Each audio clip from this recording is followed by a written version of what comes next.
每天苏醒，他都会感到一股莫名的恐慌，因为他已经意识到，表面上看似和蔼可亲的母亲，有可能是个凶神恶煞的变态杀人犯。而让他真正感到恐惧的，则是这天早上。起初他只是看到母亲的购物袋中有一罐巧克力，可恰恰就是这罐很普通的巧克力，竟让他发现了母亲那残忍可怕的一面。只见他很谨慎地将购物袋放在腿上，接着拧开巧克力瓶盖，并狠心地抓了一大把，然后偷偷藏在鞋内。可就在他刚刚把盖子拧好，便突然发现购物袋内暗藏的秘密。只见他从袋子里找出一小瓶胶囊，并缓缓转动瓶身，接着便看到一张特别的说明。可时间根本不给他任何思考，只听他身后突然传来一声异响，吓得他慌忙将购物袋放回原位。但很快最糟糕的事发生了，因为当天晚上母亲喂他喝的正是那个胶囊，可他清楚看到上面写着是给母亲吃的药。他很担心母亲弄错，于是向母亲坦白偷看过药品，可母亲却解释药瓶上并不是处方，而是一张以他名字开的收据。然而最坏的事还是发生了，隔天他全身就出现了大面积的红肿，但母亲却还说这只是正常的副作用。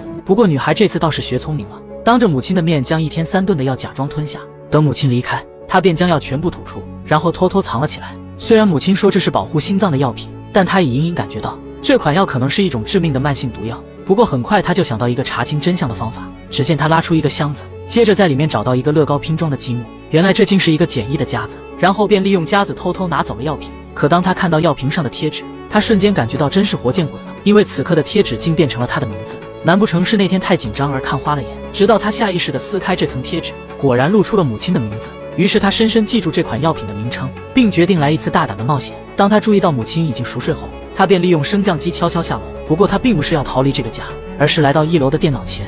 可当他在网页上输入药品名称后，这才发现电脑根本没有网络。而更加诡异的则是，他根本不知道此刻母亲就站在厨房里注视着他的一举一动。不过女孩并没有因此放弃，而是又想到一个查询药品的办法，那就是趁着母亲在院子里浇菜时，他偷偷来到母亲房间，并拿起电话。可随着电话突然接通，他却无比惊慌地直接挂断，因为对方似乎和母亲认识，竟叫出了母亲的名字。接着他又来到窗边看了一眼母亲，发现母亲还在院子里，他便又想到一个神秘的号码。可当电话再次接通，他又一次恐慌地直接挂断。不过这次对方并没有叫出母亲名字，而是提醒他本次通话将收取查询费用，因为一旦让母亲察觉到话费异常，那他的生命将会遭受威胁。可难道就这样错过联系外界的机会吗？于是他决定听天由命，并随意按了一个陌生的号码。好在经过他的苦苦哀求，陌生人帮他查到了这款药，的确是治疗心脏病的药物。然而陌生人接下来的一句话竟让他感到深深的恐惧，因为对方说这款药是红色的药丸，并且只有这一种。可此刻女孩面前却是一粒蓝色的胶囊。看着这粒神秘胶囊，女孩竟又想到一个完美的计划。只见她将储蓄罐里的药粒全部倒出，接着让母亲带她来影院看一场电影，并在中途以上厕所为由，然后迅速来到一家附近药店。经过和店员的一番沟通，她终于得到了想要的答案。但往往真相总是特别的残忍，原来这种药不但不能治疗心脏病，甚至根本就不是给人吃的，而是给狗吃的肌肉松弛剂。如果给人类经常服用的话，那将会造成下半身麻痹。就在女孩感到绝望痛苦时，不曾想她的噩梦已经来了，因为此刻的母亲已闯入这家药店，并严厉指责店员向女儿说了什么，而女儿却惶恐地看向店员，并哀求地轻微摇头。不过她是幸运的，这名店员并未向母亲吐露真相。可这突如其来的打击直接让女孩犯了病，她感觉到已经无法呼吸。然而母亲却立刻赶走周围所有人，以此来给女儿腾出一些呼吸空间。等身边所有人离开后，母亲也第一次暴露出她可怕的一面。只见她直接一针扎在女儿腿上，接着女儿便突然昏迷。随后母亲便心疼地将女儿带回家。她很清楚是女儿错怪了自己，因为女儿根本不会明白，她独自拉扯女儿长大，不知遭受了多少磨难和痛苦。原来她的女儿一出生就是个特殊的孩子，不但天生患有心律失常与血色素沉着和哮喘，还伴随着糖尿病和下半身瘫痪。甚至女儿的愿望是去华盛顿上大学，她也一如既往的支持。所以每次快递车到达，她总会第一时间帮女儿查看信件。但遗憾的是，始终没有等到录取通知书。看来女儿并没有考上。可如今女儿这种被害妄想症越来越严重，她的内心却无比的心痛煎熬。然而她这无私的爱却换来女儿对她无休止的痛恨，甚至更加激发出要逃离母亲的渴望。可当她苏醒后，却发现了残忍的现实，那就是母亲将她的房间门反锁。看来母亲是想将她长久囚禁。不过她还真是个小机灵鬼，她竟找到2把螺丝刀，很轻松地打开了门锁。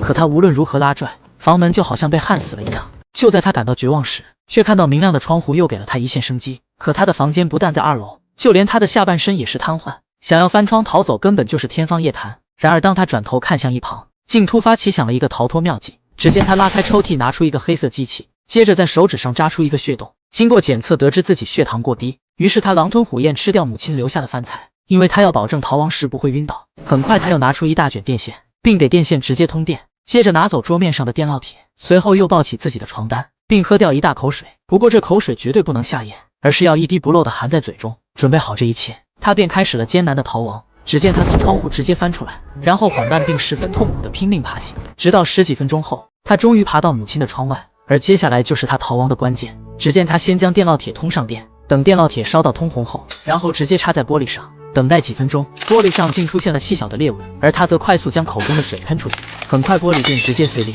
随后他将床单垫在碎玻璃上，没想到就这样轻易的进来了。可很快他又游走在死亡的边缘，因为他的哮喘竟在此刻突然犯了。只见他下意识去摸口袋，却发现根本没带药，而此时他能做的就是与死亡来一场竞赛，那就是艰难且痛苦的爬行。很快就爬到自己房间门口，却看到房门被一根棍子阻拦，这才导致房门无法拉开。好在经过他的努力，他终于捡回了一条命。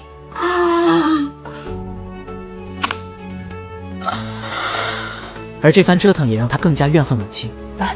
殊不知前方还有更大的灾难。很快他来到楼梯处准备下楼，却发现升降梯的线已被剪断，于是他只好非常痛苦地趴在地上，同时做出一个十分残忍的决定。只见他将轮椅直接推下去，接着自己趴在升降梯上，随后他只是稍微犹豫了下，升降板便突然打开，他整个人直接翻滚下来。可没想到这一摔竟摔出了一个奇迹，因为他突然感觉到身体的异样，只见他的小脚丫竟有了一些知觉，但可惜的是他目前还是无法站立，同时也必须抓紧离开这里，因为此时的母亲已在回家途中。可当他来到马路上，他突然看到什么可怕的东西，竟吓得愣在原地不敢动弹。不过很快他就反应过来，并慌忙地躲在路边，直到远处的汽车靠近，他才长舒了一口气，因为并不是母亲的轿车。可他还是决然地跑到马路中间，难道是想和这个世界告别？好在是卡车刹住了车，原来卡车司机正是他们的邻居，同时他也把自己的遭遇向邻居诉说。很快邻居便决定带他去警局，但他真的以为可以这样轻松逃走吗？因为让他惧怕的母亲已经来了。于是司机上前与他母亲沟通，可母亲却痛哭地担心女儿安危。原来4天前医生给女儿换了一种药，便导致女儿的精神错乱。毕竟周围的邻居都很清楚，他爱女儿胜过爱自己，又怎么可能会残害自己女儿？但无论他如何解释，眼前的司机始终不相信，但最终还是同意让他一同前往警局解释。然而此刻司机还未意识到人性的可怕，只见他将女孩放在自己的货箱，刚走出去准备关门，突然他的脖子被女孩母亲一针扎入，接着他便失去了知觉。而女孩看到母亲这凶残的神情，她已知道自己的末日到了。可当她再次苏醒，却发现已被关在了地下室，而一旁的炉子上还热着什么东西。她拿起来一看，竟是一锅黑色的油漆。不过很快她就注意到一个特殊的物品，当她靠近后，竟看到她心心念念的一封信，这竟是华盛顿医学院的录取通知书。原来母亲竟将她通知书藏起来，恰好让她完美的错过了这所大学。此刻的她已将母亲痛恨到极点，可她一个弱小的女孩，不但无法逃脱这变态的母亲，更是对母亲的所作所为感到匪夷所思。不过这地下室倒是藏着很多不为人知的秘密，因为她一个扭头，竟看到那边柜子上贴着自己名字。可她想要靠近时，轮椅却突然诡异地定住了。她下意识地看去，这才发现轮椅竟被铁链拴住，但这怎么可能困得住她？因为她的办法总是比困难多。只见她直接爬着拿到档案夹，并在里面发现了自己的身世秘密。当她看到一张儿时照片，这才发现原来儿童时期的她双腿竟是正常的，而母亲却骗了她20年。然而最诡异的则是，她又找到了一张医院的死亡通知书，而这上面不但写着她的名字，同时还写着死亡年龄为2小时11分钟，这就说明刚刚出生就已死亡。可紧接着她又看到一个可怕的新闻，原来在20年前，一家医院的一个新生儿遭到绑架丢失，而至今还未抓到那名逃犯。难道他就是那名被绑架的孩子？可就在这时，母亲竟突然来到地下室，同时也看到了地上的那张新闻。Du bist nicht meine echte Mom. Doch, doch, bin ich. Du hast mich ihm weggenommen. Ich hab dich vor ihm gerettet, verdammt! Auf der Welt liebt sein Kind mehr als ich. Alles, was ich tue, einfach alles, tue ich für dich, Chloe. Du hast mich vergiftet. 可紧接着母亲就向女儿许下一个承诺，只见她扔掉所有药片，并决定和女儿重新开始。若女儿能够稍微欺骗下母亲，她或许也不会遭受接下来的折磨。因为她的拒绝，导致母亲直接拉进来一台机器，随后又将一瓶油漆稀释剂倒入锅中，接着开始不停地搅拌。可无论地上的女儿如何苦苦哀求，这一次的苦难好像已成定局。只见母亲拿出针管插入锅中，然后吸入黑色油漆，而女儿则吓得连连后退，最后直接退到小小的储物间，并直接将门上锁。可这简易的门锁又怎能抵挡母亲此刻的决心？然而母亲很快便找到储物间钥匙，可就在这关键时刻，她只是突然望了一眼货架，竟瞬间想到一个远离母亲的手段。很快她就拿到一瓶救命良药，可这却是一瓶剧毒无比的农药。当母亲突然开门闯入，她竟毫不犹豫的一口气全部喝下，接着便出现了严重的生理反应。只见她开始不停地吐着黑血，原来她早已算好母亲绝不会让她死，她的确算得非常准。母亲在第一时间将她送往医院救治，幸运的是，她不但捡回了一条命，还终于逃出那可怕的家。但不幸的是，她目前不但全身无力，而且也不能说话。然而更恐怖的则是，母亲就在病房外时时刻刻地监视她。尽管母亲和医生沟通多次，强烈要求带女儿回家，但医生坚称女儿还未脱离危险期，必须进行留院观察和评估。不过母亲很快想到一个带走女儿的方法，随后她便快速地离开了病房。可她并不知道，此刻女儿也同样想到一个逃离计划。只见她艰难地移动手指，终于按响了警报器，这才让忙碌的护士注意到她。随后她在护士面前不停地眨眼，而护士便明白她需要一支笔。可她刚在纸上写下字母，医院里的蓝色警报突然响起。这种警报一旦响起，所有医院护士都必须赶往急救中心。看到护士突然离开，她惊吓的全身开始抖动，心跳也急速上升。突然屏幕上显示她的心跳停止，没想到竟是母亲拔了她的机器，接着更是残忍的将胃管直接拔出，然后趁着医院大乱时，母亲就这样推着女儿在医院穿梭。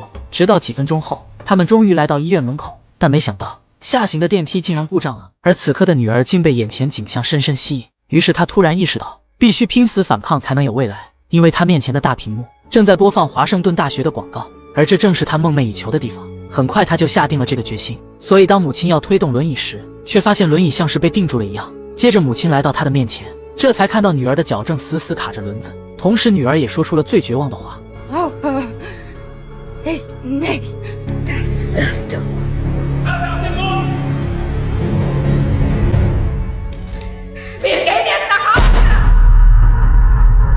一枪击中后，母亲重重地摔下了楼梯，而地上也留下一大滩血迹。看来她的母亲已凶多吉少。原来当护士回到病房，竟发现女孩突然不见了。恰好这时她注意到女孩写下的字，护士立刻想到了什么，于是迅速报警。然而女孩真能摆脱母亲的这份爱吗？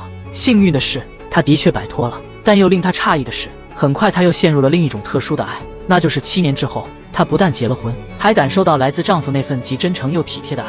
同时她还查清了母亲的秘密，原来当年母亲的孩子生下后，仅仅2个小时就因为各种疾病离世，然后接受不了这个打击，便在医院的育婴室内挑选了一名女婴，随后直接偷走。而之后她便患上一种代理型孟乔森综合征，也就是故意捏造或促成子女的疾病。所以这个女孩本身是没有任何疾病的，但女孩的恐惧还远远没有结束，因为她的母亲并没有去世，而是被关在女子矫正中心休养。毕竟她被母亲养育了20年，所以她也不是一个忘恩负义的人。